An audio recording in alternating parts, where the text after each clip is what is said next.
Selamat siang. Ini adalah pertemuan minggu pertama untuk dasar-dasar satuan operasi atau Satop 1 ya. Nah, ini adalah pustaka yang bisa Anda gunakan sebagai referensi Anda untuk kuliah Satop 1. Silahkan Anda mencari di berbagai sumber yang ada. Satop 1 ini akan membahas mengenai energi ya sebelum kita masuk ke dalam yang lebih detail ya. Saya membahas mengenai energi. Nah, energi itu adalah suatu kuantitas skalar. Lawannya dari kuantitas skalar itu adalah vektor. Ya, jadi energi ini dia memiliki suatu nilai atau suatu besaran, tapi dia tidak memiliki arah. Jadi mau arahnya kemanapun, besar energinya akan sama. Karena dia kuantitasnya skalar. Nah, energi ini pertama kali dihipotesiskan ya atau dicetuskan oleh Isaac Newton yang dia gunakan dalam mengekspresikan energi kinetik dan juga energi potensial. Ya, energi kinetik adalah energi yang terkait dengan suatu gerakan dan energi potensial adalah energi yang berkaitan dengan suatu posisi. Nah, energi itu kan tidak bisa kita lihat ya, tapi kita bisa ukur menggunakan metode yang tidak langsung atau metode-metode yang lainnya. Nah, energi itu kan bisa dalam berbagai bentuk. Misalnya energi potensial dan energi kinetik atau bahkan energi kimia, energi magnet atau energi listrik. Ya, jadi energi itu ada bermacam-macam bentuk dan bisa diturunkan pula menjadi berbagai macam bentuk.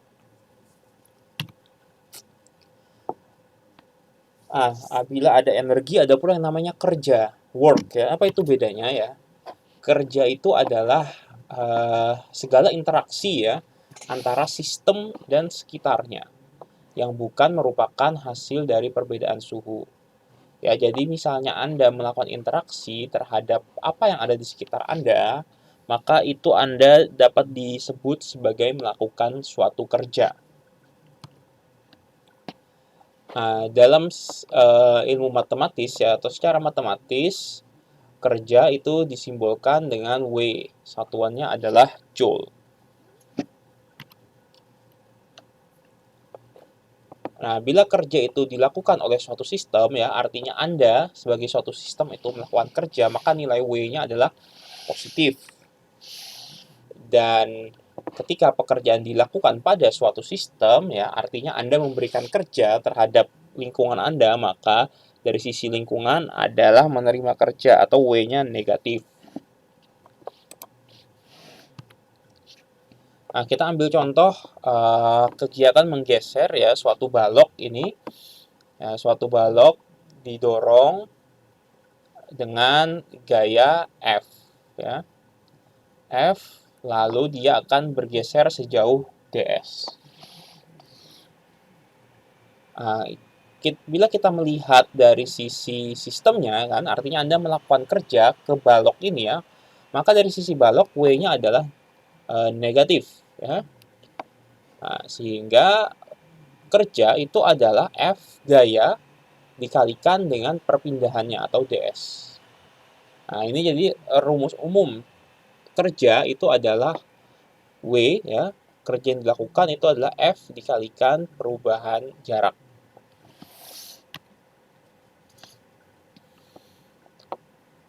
Nah, secara umum ada yang namanya energi potensial dan energi kinetik.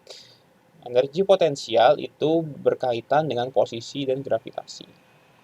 Energi potensial itu rumus umumnya adalah massa dikalikan gravitasi dikalikan dengan posisinya atau beda ketinggiannya. Lalu kenapa bentuknya seperti itu ya?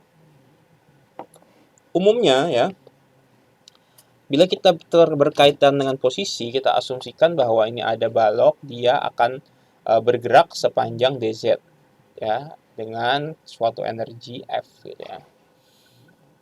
Nah, dari hukum Newton ya, bahwa F itu adalah massa dikalikan dengan percepatan ya, atau gaya dikalikan dengan percepatan M kali A. Tapi dalam hal ini karena gaya yang bekerja adalah gaya gravitasi atau percepatan gravitasi, maka A-nya itu kita ganti dengan G. Sehingga F itu adalah M dikalikan G. Nah, dan kita ingat bahwa dari persamaan sebelumnya bahwa kerja itu adalah W, itu adalah F dikalikan dengan dz atau perubahan jaraknya. Sehingga nilai F-nya ini bisa kita ganti dengan M kalikan G kalikan dz. Ya, bila kita integrasikan untuk menghilangkan diferensialnya, maka integrasi dari dw itu diintegrasikan juga terhadap mg dz, sehingga w itu adalah mg z2 dikurangi z1 atau posisi akhir dikurangi posisi awalnya. Nah, di mana z2 kurang z1 atau dz itu adalah tinggi ya, atau beda ketinggian. M dikalikan G dikalikan H. Nah, itu adalah bagaimana, kenapa beda potensial itu rumusnya adalah MGH. Yang ternyata sebenarnya MGH itu adalah rumus turunan dari rumus dasar suatu kerja, yaitu W sama dengan F dikalikan dengan DZ.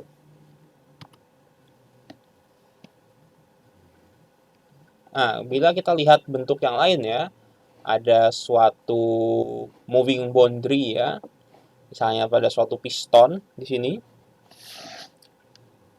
Nah, ada suatu piston di sini. Berapa energi yang diperlukan untuk menggerakkan piston ya dari titik 1 ke titik 2? Nah, ini kita lihat bahwa rumus dasar tetap W ya sama dengan F kalikan ds ya, atau gaya dikalikan dengan perpindahannya. Nah, dan kita tahu ya bahwa F itu adalah P kalikan A ya. Tekanan itu kan adalah F per A ya. P sama dengan F per A, sehingga F adalah P dikalikan A. Ya, tekanan dikalikan dengan luas area kalikan ds. A kalikan ds, luas dikalikan dengan jarak ya. A itu adalah luas dikalikan dengan sisi jaraknya, maka itu akan menjadi volume. Hingga P dV. Nah, sehingga bila kita integrasikan, W sama dengan integral dari P dV, itu nanti yang akan menjadi rumus dari moving boundary, integral P dV. Lalu bagaimana dengan energi kinetik? Bila energi potensial tadi berkaitan dengan posisi, maka energi kinetik ini berkaitan dengan kecepatan. Secara umum, rumus turunannya adalah setengah mv kuadrat atau setengah kalikan massa kalikan kecepatan kuadrat. Lalu kenapa rumusnya seperti itu?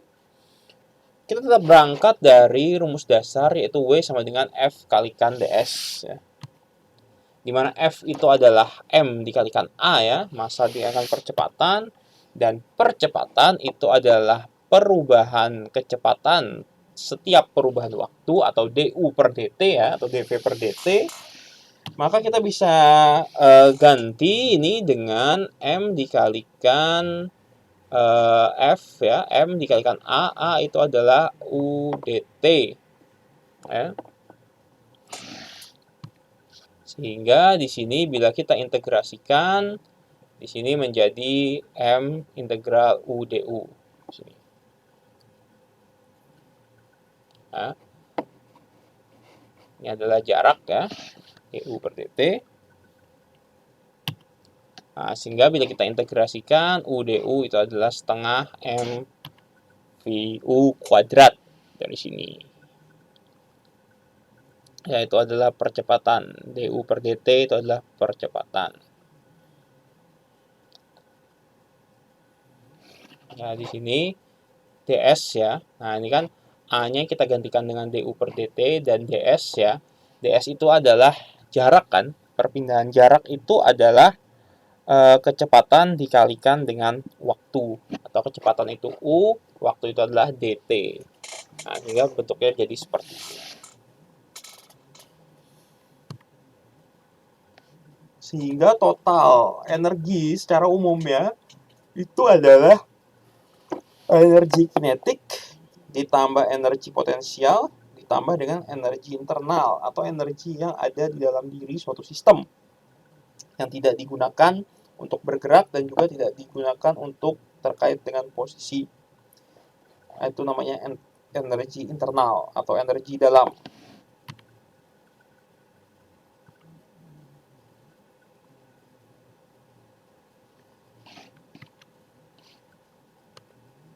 Nah, bentuk lain dari energi itu adalah heat atau panas ya, atau berkaitan dengan suhu.